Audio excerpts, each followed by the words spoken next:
સુરેન્દ્રનગર જિલ્લામાં હવે ખેડૂતો સુખી થઈ ગયા છે। બધી જ સમસ્યાનું સમાધાન આવી ગયું છે। આ વાત અમે નહીં પરંતુ પોતાને ખેડૂત નેતા ગણાવનાર રાજુ કરપડાની વાતો પરથી લાગી રહ્યું છે।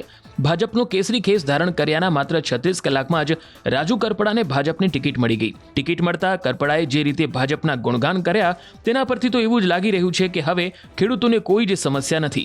સુરેન્દ્રનગર જિલ્લા પંચાયતની મૂડી 2 બેઠક પરથી કરપડાને ઉમેદવાર જાહેર કરાયા। ટિકિટ મળ્યા બાદ કરપડાએ પક્ષનો આભાર માનતા દાવો કર્યો કે ભાજપની જિલ્લા પંચાયત બને એ માટે કામે લાગી જઈશું। ગુરુવારે અચાનક જ રાજુ કરપડા પ્રદેશ ભાજપ કાર્યાલય કમલમ ખાતે પહોંચ્યા અને કેસરી ખેસ ધારણ કરી લીધો। ત્યારે કેટલાક લોકોના મનમાં સવાલ હતો કે આખરે રાજુભાઈ ઉતાવળે કેમ જોડાઈ ગયા। જો કે ઉમેદવારોના નામની જાહેરાત થતાં જ કદાચ એ ઉતાવળનું કારણ હવે સ્પષ્ટ થઈ ગયું છે।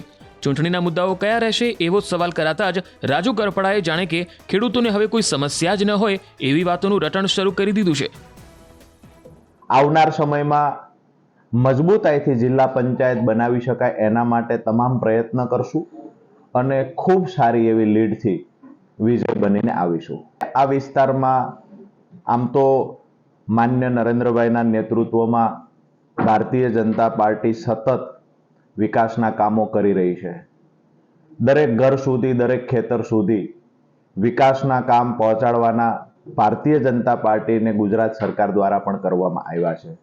તો જે ખેડૂતો માટે પ્રયત્ન થયા છે, જેમાં હમણાં જ કમોસમી વરસાદની સહાય પેટે ઐતિહાસિક જે ખેડૂતો માટે સહાય ચૂકવવામાં આવી 10,000 કરોડ રૂપિયા જેટલી રકમ, સાથે જ આ વિસ્તારની અંદર જ્યારે પણ અતિવૃષ્ટિ અનાવૃષ્ટિ થઈ છે ત્યારે પણ સરકાર દ્વારા વળતર ચૂકવવામાં આવ્યું છે। સૌથી મહત્વની વાત કે ચોટીલા હોય, મૂળી હોય, આસપાસના ધાંગધ્રાના સીમાડાના જે ગામડાઓ છે ત્યાં પણ સિંચાઈના પાણી માટે અમુક ગામડાઓમાં પાણી પહોંચે એના માટે સૈદ્ધાંતિક મંજૂરી મળી ગઈ છે। અમુક જગ્યાએ લાઈનો બિછાવવાનું કામ પણ ચાલુ થઈ ગયું છે।